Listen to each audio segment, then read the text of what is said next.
各位朋友啊，你有没有觉得美国是一个很奇葩的国家呢？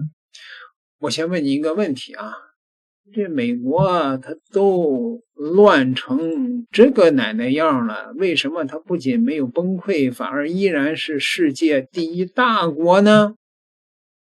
现在的美国可以说是集齐了中国古代封建王朝的所有的弊端，汉朝的穷兵黩武，晋朝的纸醉金迷，宋朝的好大喜功，唐朝的藩镇割据，宋朝的印钱上瘾，明朝的内部党争。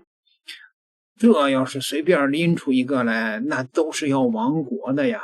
可诡异的是，你转头一看美股，它还在创历史新高。你看一眼科技圈许多重要的产品还是出在美国呀。越乱似乎美国越好，这到底是怎么回事啊？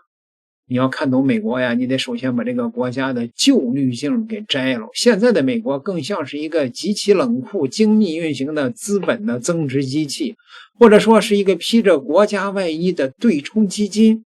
为什么说美国越乱越好呢？因为在资本的眼里，社会的乱象不是灾难，而是利润。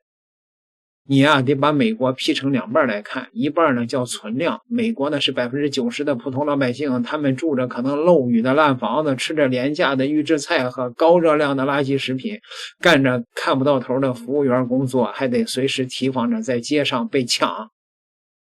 另外的一半叫增量，美国呢，那是顶层10%的精英和资本集团，他们手里攥着美元的霸权、高科技的专利和全球资产的定价权，真相非常残酷。增量美国正是疯狂的通过吸食存量美国的血肉来维持自己的繁荣。举个简单的例子啊，医疗呢，在中国看来，美国看病贵会是灾难，叫个救护车几千美金，做个小手术都能够让老百姓倾家荡产的了。但是在华尔街的财报里边，这叫医疗产业的蓬勃发展。老百姓生病花的钱越多，药企、保险公司、私立医院的利润就会越高，贡献的 GDP 就越漂亮。这就是一种吃人的经济学，把痛苦正确化，把灾难商品化。再来说说美国的粮食吧，美国的土地肥沃，粮食产量高的吓人。为了消化这些过剩的产能，资本家利用媒体和明星，把吃炸鸡、喝可乐这种生活方式包装成时尚。大量的底层的穷人长期摄入廉价的玉米油和糖浆，结果就是肥胖率飙升。穷人越胖，身体越差，就会越早成为医疗产业的客户。更有甚者，这些食品巨头和医疗巨头的背后，往往都是同一批的大股东。他们先用垃圾食品把人喂病，再用添加的药榨干最后的积蓄。最绝的是，对于资本来说，穷人长寿并不是好事儿。如果一个人活过65岁，退休了不能生产价值，还要领福利，那是对资本就是负担呢。所以让人在最能干活的时候被榨干，然后在变老之前去交给上帝，对他们来说是最省事的财务安排呀。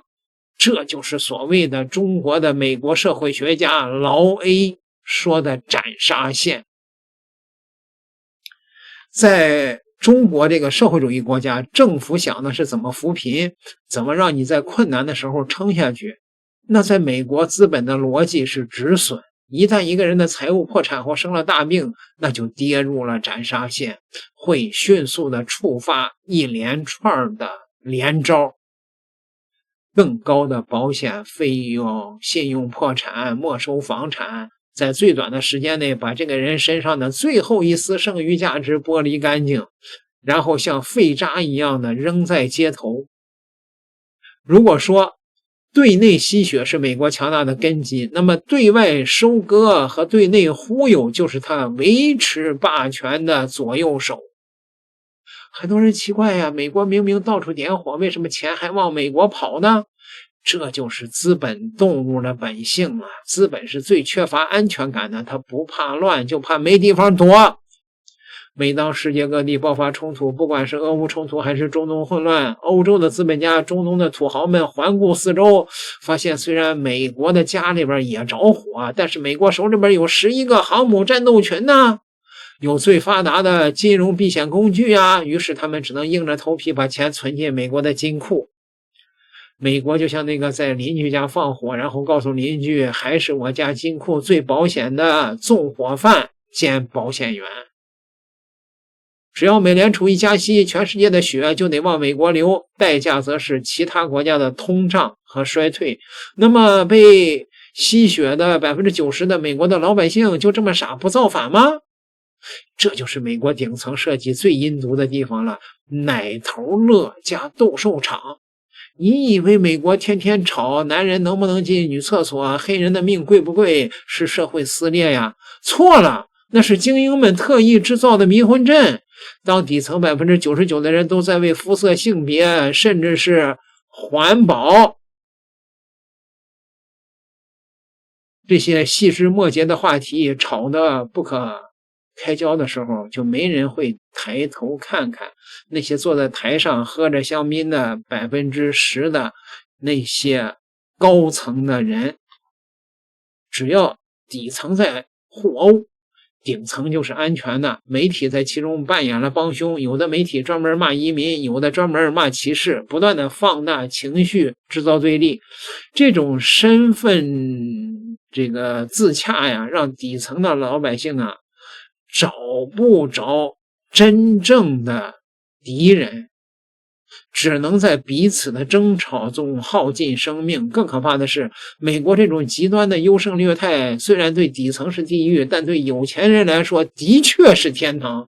美国体制的逻辑是把牺牲 90% 的人省下来的资源全部集中到了金字塔尖，只要你有本事，你能给资本带来增值，美国就能给你提供全世界最高的薪水、最好的实验室，甚至法律都能对你网开一面。这种机制保证了美国在人工智能、生物科技等最前沿的领域依然能够领先全球。至于毒品泛滥，其实也是这套逻辑的产物。药企为了利润推销止疼药，导致成千上万的人成瘾。当人们在现实中绝望的时候，在斩杀线边缘挣扎时，毒品就成了最廉价的慰藉。政府不仅不严管，甚至还要搞大麻合法化，因为这也是一门几百亿美金的大生意。说到这儿，你们就能看清这个终极秘密了吧？美国现在的强大是建立在一种非人化的资本逻辑之上的。它通过在内消灭人口，在外收割财富，通过把人类的痛苦转化成漂亮的财务报表，维持着那个光鲜亮丽的灯塔的假象。这种强大极其冷漠，它没有任何敬畏之心，唯一在乎的只有利润。但真的能够永远持续下去吗？历史告诉我们，把人当成可以随意处置的资产的时候，把社会悲剧当成生意时，这种模式虽能收割一时，但终究会被反噬的。那么这一天，在中国的强大越来越赶超美国的时候，就会加速它的到来。让我们走着瞧吧。点个订阅，咱们下集再聊。